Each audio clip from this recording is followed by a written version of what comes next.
Salam müəllimlər, hər vaxtınız xeyir olsun. Biz bugün dərsimizin geri qalanı oyunlaşdırma və oyun əsaslı öyrənməni keçirik, izahına baxırıq.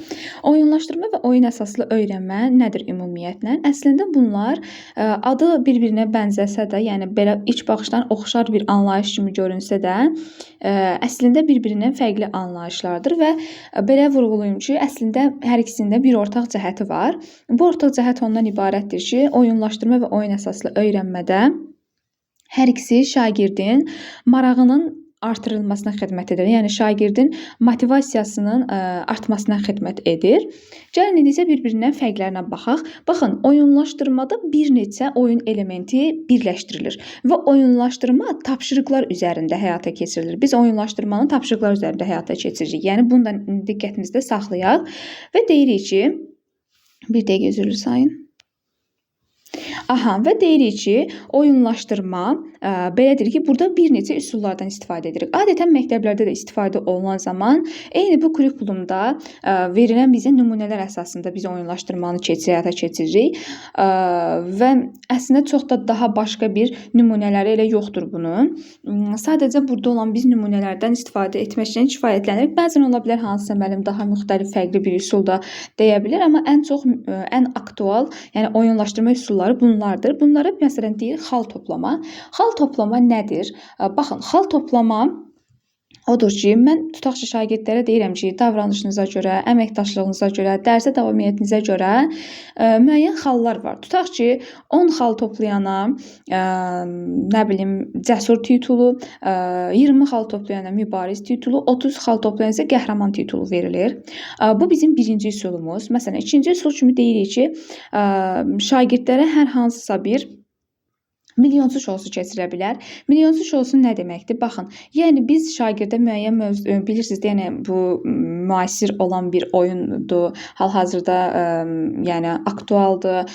Televiziyada da keçirilir. Yəni biz yəqin ki, hər birimizin qarşısına heç olmasa bir dəfə də olsun çıxıb və burada şagirdlərə müxtəlif mövzularla bağlı suallar vermək olar ki, məsələn, 10 sualdan 9-dan düz cavab verən əzmkardır, 8-nə cavab verən mübarizkardır, 7-sinə cavab verən tutaq ki, çalışqandır və yaxud da hədiyyələr qoymaq olar. Bu, məsələn, 10 bal toplayana 10 sualdan 10-na cavab verənə bu hədiyyə, 9-una cavab verənə bu hədiyyə, 8-nə cavab verənə bu hədiyyə. Yəni, bunu hədiyyələr üzərində də təşkil etmək mümkündür oyunlaşdırmada. Lakin diqqət yetirmək lazımdır ki, elə hər zaman eyni şagirdləri də mükafatlandırmaq, hədiyyə almaq olmaz. Hər bir uşağın müəyyən biz fərqli xüsusiyyətlərinə görə, fərdi xüsusiyyətləri nəzərə alaraq tapşırıq verib, heç olmasa bir dəfə də onların bu prosesdə aktiv iştirak edib hədiyyə qazanmasına şərait yaratmalıyıq. Və başqa məsələn deyirik ki, liderlər cədvəlindən istifadə edirik. Baxın, liderlər cədvəli nədir bəs? Liderlər cədvəli əslində məktəblərdə bəzən tətbiq olunur, amma olunmasa yaxşıdır. Çünki liderlər cədvəli şagirdlər arasında rəqabətin yaranmasını və biz bilirik ki, nə sağlam rəqabət, nə də belə adi rəqabət aparılmamalıdır tədris mühitində və deyirik ki, liderlər cədvəli şagirdin motivasiyasını aşağı salır. Bu nədən irəli gəlir? Baxın, o cədvəl divardan asılır və yaxud da lövhənin kənarından asılır və burada adı gedib aşağı düşən şagirdlər olur. Yəni, get-gedə adı gedib şagirdlərin tutaq ki, daha az nəyisə görə liderlər cədvəlində daha az bal toplayan gedib aşağı düşür adı və adını aşağıda görən şagirdlərin motivasiyası azalır. Onsuz adım axırdadır, oxumuram, nə bilim nə, bu kimi sözlər. Yəni, o 90% uşaqlar belədir. Geridə qalan 10% uşaq olar ki, adını ən sonlarda görüb daha da belə deyək də, daha da çalışsın adını ən yuxarılara qaldırmaq üçün. Amma qalan 90% uşağın bu motivasiyasının düşməsinə səbəb olur, ruhdan düşməsinə və rəqabətin gəlməsinə gətirib çıxarır. Və buna görə də deyir ki, biz liderlər cədvəlindən istifadə etməməliyik adətən. Baxın, burada da məsələn başqa bir üsulunu verib. Deyir ki, nişan əldə etmək. 2 il ərzində 5 təqdimat hazırlanan birinci səviyyə üzrə cəsur titulu, 10 təqdimata mübariz, 15 təqdimat hazırlansa qəhrəman titulu verilir. Yəni, bu titullardan, nişanlardan, xal toplamadan, hədiyyələrdən, bu milyon düşmüş şoulardan istifadə etməklə biz oyunlaşdırmanı həyata keçiririk. Baxın, oyunlaşdırma dedik ki,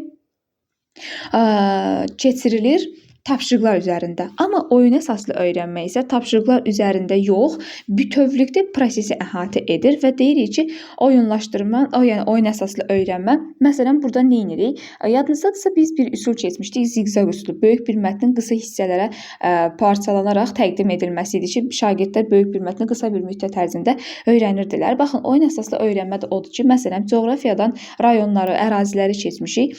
Şagirdlər biri məsələn olur Bakı, biri nə bilim olur Hacıqabul, biri olur Şəki, Şirvan, Qəbələ, Oğuz. Yəni tuta 20 şagird varsa, hərəsində də ayrı-ayrı rayon verilir də, 20 dənə rayon verilir və hər şagird gedir həmin rayon haqqında məlumat toplayır. Artıq o 20 rayon haqqında məlumat toplamış olur. Yəni hər bir şagird 20 deməli ümumi 20-likdə rayon haqqında məlumat toplanmış olur şagirdlər tərəfindən. Və artıq bunu sinif prosesində təşkil edəndə gəlir, şagird özünü həmin obrazın yerinə qoyur, deyir məsələn mən Bakıyam, mən Küləklər şəhərliyəm, nə bilim maşınlar çoxdur, əhalisi çoxdur. Başqa yerlərdən gəlmə var, nə bilim yayda turistlər olur. Başlayır, yəni ən gözəl nə bilim mağazalar, yerlər, əyləncə mərkəzləri məndədir, məsələn şəhərdədir, Bakıda. Yəni bu kimi xüsusiyyətlərini, Bakının xüsusiyyətlərini başlayır danışmağa. Sonra nə bilim Hacıqabul belə, nə bilim Şəki belə, Şirvan belə, Oğuz belə, Qəbələ belə. Yəni hər biri öz xüsusiyyətlərini başlayır sadalamağa. Məndə nə var, neçənci ildə məsələn nə vaxt olub, necə yaranmışam haqqında məlumat verirlər. Və şagirdlər artıq məsələn o birilərini dinləyərək bir özü öyrədir. Tutaq ki, mən bir şagird olan Bakını götürmüşdüm. Bakını öyrənmişdim. Digər 19 şagirdin dilindən də 19 rayon haqqında öyrənmiş oldum. Eyni zamanda məsələn bunu bitkilər üzərində və ya digərlərinə tətbiq etmək olur. Məsələn bitkilər nümunə çəkirəm. Mən qızılgüləm, mən alma ağacıyam, mən nə bilim qarağat koluyam, böyür tikənəm, nə bilim mandalina ağacıyam, alça ağacıyam. Yəni bu kimi bunları götürürlər öz üzərinə. Yasəmən gülüyəm, nə bilim Nərgiz gülüyəm. Bunları götürürlər öz üzərinə, gedirlər onun haqqında məlumat toplayırlar, gələn dəfə onu öz üzərinə tətbiq edirlər. Baxın, dedik ki, oyun əsaslı öyrənmə bütövlükdə prosesi əhatə edir öyrənmə prosesini, amma oyunlaşdırma isə tapşırıqlar üzərində həyata keçirilir. Daha sonra deyirik ki, bunların hər ikisinin üstün cəhəti odur ki, dərsə maraq oyadır, şagirdin interaktivliyini təmin edir, əks əlaqəni təmin edir, əməkdaşlıq, sosiallığı özündə, yəni şagirdin ünsiyyət bacarıqlarını özündə inkişaf etdirir. Bəs birbaşa təlim nədir? Baxın, birbaşa təlim dedikdə ümumilikdə biz deyirik ki, birbaşa təlim ənənəvi təlimdir. Yəni ənənəvi təlim. Bildiyimiz ənənəvi təlim və deyirik ki, bunun birbaşa bir neçə prinsipləri vardır ki, bunların bütün şagirdlərin öyrədilə bilməsi, akademik cəhətdən şagirdlərin inkişaf etməsi, onların təlimin effektivliyinin güclü olması. Yəni bu da daha aydın olan məlumatlardır ki, bunu bir də sizə daha açıq-açıq demirəm. Çünki dəfələrlə şagirdin özgüvəninin inkişaf etməsi haqqında, bütün şagirdlərin öyrənməsi haqqında, məsələn, differensial təlimdə, yəni inklüziv təhsildə bunların hər birini demişəm deyə, bir də sizə baş ağrısı olsun deyə hər birini açıq-aydın demirəm. Və biz diqqət yetirməliyik burada əsas diqqət yetirəcəyimiz Rosenstein təlimi prinsiplərinə. Baxın, birbaşa təlim eyni zamanda Rosensteinin təlimi adlanır və buna görə də Rosenstein təlim prinsiplərinə 6 təlim prinsipi var. İndi bir-bir onları da baxıb sizlə izah edirik. Birinci təlim, tədrisdə daha öncə öyrənilənlərin qısa təkrarı ilə başlamaq lazımdır. Baxın, əgər biz hər hansısa bir şagirdə elə hər dəfə yeni mövzunu keçə-keçə üstündən gedirik və heç olmasa bir dəfə də olsun əvvəlki mövzulara biz toxunmuruq. Əvvəlki mövzunu şagirdin yadına salıb sonra yeni mövzunu izah etmirik. Baxın, bunun heç bir effekti olmaz. Məsələn, belə bir nümunə gətirim sizə. Deyirəm ki, mən şagirdə ismin hallanmasını keçirəmsə, əvvəlcə şagirdə ad bildirən nitq hissəsini yadına saldırmalıyam, ismin suallarını yadına salmalıyam. Nə bilim, və yaxud da sifətin dərəcələrini keçəmsə, sifəti şagirdin yadına salmalıyam. Yəni bunları şagirdin yadına salmasam, mən qısa təkrara yol verməsəm, o yeni mövzunu keçməyimin də heç bir əhəmiyyəti yoxdur. Ona görə də deyirik ki, biz təlimə daha öncə qısa təkrarla başlayıb daha sonra prosesi davam etdirməliyik. Daha sonra ikinci prinsip kimi deyirik ki, yeni materialı kiçik hissələrlə təqdim etmək və şagird fəaliyyətinə yer ayırmaqdır. Bu nə deməkdir? Məsələn, adi sizə öz kurikulum dərsimizdən nümunə göstərəcəm ki, mən məsələn bu təlim modelləri dərsi biraz çətin olduğu üçün 2 hissəli sizə təqdim etmişəm, 2 hissəli keçmişəm və məsələn bir var ki, mən bu boyda bir çətin mövzu, yəni qiymətləndirmə var ki, çox uzun mövzudur. Bir var ki, mən onu bir dərsdə, sırf başımdan olsun deyə keçim, sizə tədris edeyim, getsin. Bir də var ki, ən azından mən onu hissələrə bölürəm, daha aydın məqamlarla, daha çox faktlarla mən sizə izah edərək, daha çox nümunələr gətirərək mövzunu sizə hissələrə ayırıb təqdim edirəm və daha sonra şagird fəaliyyətinə yer ayırmaq nə deməkdir? Məsələn, Baxın, yəni bu o deməkdir ki, mən eyni zamanda ancaq mən danışım olmur. Müəyyən bir şagirdin də fəaliyyətinə yer vermək lazımdır. Danışdığımızdan məsələn yeni təqdim etdiyimiz mövzudan şagirdə sual verə bilərik və yaxud da hansısa bir tapşırıq göstərə bilərik ki, görək həmin tapşırıq şagirdin nə dərəcədə yadında qalmış olur. Və üçüncü prinsipimiz gəlir modellər və işlənmiş nümunələr təqdim edin və bu şagirdləri daha tez və ya problemi daha tez və yaxşı həll etmələrinə kömək edir. Bu nə deməkdir? Biz yəni şagirdin gördüyü nümunələri daha sonra, yəni şagirdin hər hansısa bir nə zamansa işlənmiş nümunəni, yəni onların hər birini şagirdə göstərməliyik. Ola bilsin ki, mən tutaq şagirdə bu gün keçirəm, çox rəqəmlə dedim, bir rəqəmlə də vurulması mövzusunu. Bir var nəzəri hissədən ancaq keçirəm, gedirəm. Bir də var ki, şagirdə ən azından ya kitabda göstərilən nümunəni, ya özümdən nümunələr yazaraq şagirdə təqdim edirəm və ya da şagirdin nə vaxtsa qarşılaşa biləcəyi, qarşılaşdığı bir işlənmiş nümunəni gətirib şagirdə təqdim edirəm ki, bax, məsələn, bunun qaydası budur, bunun həll yolu budur. Eyni zamanda riyaziyyat, nə bilim, fizika, coğrafiya, biologiya, bütün fənlər daxildir bu.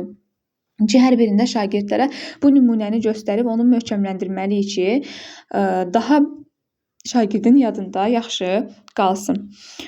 Daha sonra gəlirik prinsip 4-ümüzə anlamanı yoxlamaqda. Anlamanı yoxlamaq isə şagirdlərin suallarının verməsidir və yaxud da keçdiyimiz mətndən tərkibindən suallar verməsidir. Tutaq Azərbaycan dilində bir mətn keçmişdik, mətndən bağlı suallar vermək olar ki, görək şagird anlaması necə olur? Bəlkə mənim dediklərimi başa düşməyib, mənim dediklərimi anlamayıb, heç ümumiyyətlə mən öz-özümə danışmışam, getmişəm, şagirdin fikri məndə olmayıb.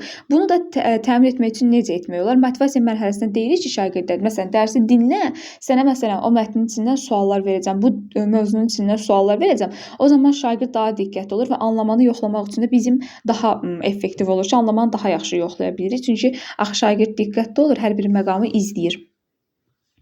Və deyir ki, anlamanı nəyə görə biz yoxlayırıq? Qısa müddətli yaddaşdan uzun müddətli yaddaşa ötürmək üçün. Yəni, artıq şagirdə mən bir var ki, öyrətdim, danışdım, mövzunu izah etdim. Axı ondan soruşmuram ki, suallar vermirəm mətndən. Bu sadəcə şagirdin qısa yaddaşında olur. Amma yenidən mən o mövzunu şagirddən soruşmağım, o mövzu ətrafında şagirdə sual-cavab etməyim onun uzun müddətli yaddaşına keçməsinə səbəb olur. 5-ci prinsipimiz və 6-cı prinsipimiz bir-birinə bənzərdir. Deyir, şagirdlərin sizin köməyinizlə yeni mövzunu tətbiq etməsinə şərait yaradın. Bu nə deməkdir? Bir var ki, mən ola bilsin ki, mövzunu keçdim, tapşırığı verdim şagirdə və şagirdə heç bir köməklik etmirəm. Sadəcə olaraq qoymuşam materialı qarşına ki, mən sənə izah etdim, gəl bunu tətbiq elə. Ola bilsin ki, şagirdinlə bəzi məqamlarda diqqətinə yayınıb. Çünki ola bilməz ki, bütöv bir proses boyu şagird 1:45 dəqiqənin sonuna kimi müəllimi dinləsin. Yəni, adi bizim özümüzü belə nümunə götürsək, hətta mən də bilirəm ki, mən sizə kurikulum, məsələn, yeni mövzunu izah edəndə sizin müəyyən qədər fikriniz yayınır. Ola bilməz ki, siz bütöv o prosesi oturub ancaq məni dinləyəsiniz. Yəni belə. Burada da yəni o deməkdir ki, yeni mövzunu tətbiq etməsinə şərait yaradanda köməklik o deməkdir ki, mən yəni şagirdə artıq uzun müddətli yaddaş ötürmək istəyirəmsə, müəyyən bir kömək də etməliyəm ki, şagird tətbiq edə bilsin, müəyyən istiqamətləri verməliyəm. Və 6-cıda deyir ki, çətin tapşırıqlar üçün müvəqqəti dəstək vermək. Bu da müəllimin fasilitasiya bacarığıdır. Yadınızdadsa deyirdik ki, müəllim bələdçi olmalıdır, fasilitator olmalıdır. Eyni zamanda scaffolding, bu biz deyirik ki, burada scaffoldingdir.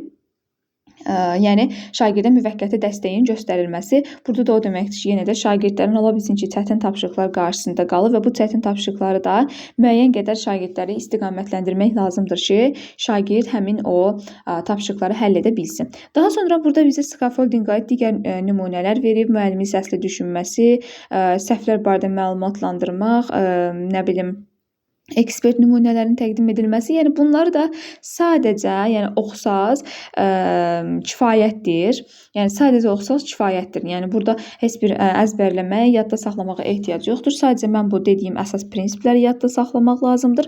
Onlar üzərində işləmək lazımdır. Yəni birbaşa təlimdə bildiyimiz kimi ənənəvi təlim oldu. Oyunlaşdırma və oyun əsaslı öyrənmə. Bir də bunu vurğulayım ki, oyunlaşdırma və oyun əsaslı təlimdə diqqət yetirəcəyiniz bir məqam budur ki, müəllim bütövlükdə prosesi oyuna çevirməlidir. çevirməli deyil. Yəni müəllim dərsin məqsədini nəzərdə saxlamalıdır ki, mənim məqsədim nədir? O məqsəd üzərində oyun əsaslı təlimi qura bilər və yaxud da oyunlaşdırmaya da keçirə bilər. Day bütöv olaraq dərsi oyuna çevirmək olmaz. Bir də vurğulayıram, müəllim dərsin məqsədini yadda saxlamalıdır. Bilməlidir ki, bu gün şagirdlər bu təlim nəticəsinə bu üsul vasitəsilə çatmalıdır. Day bütövlükdə prosesi oyuna çevirməməlidir. Yəni dərs oyuna çevrilməməlidir. Bu qədər müəllimlər. İnşallah növbəti dərsimiz qiymətləndirmə mövzusudur. Qiymətləndirmə mövzusunda görüşərik.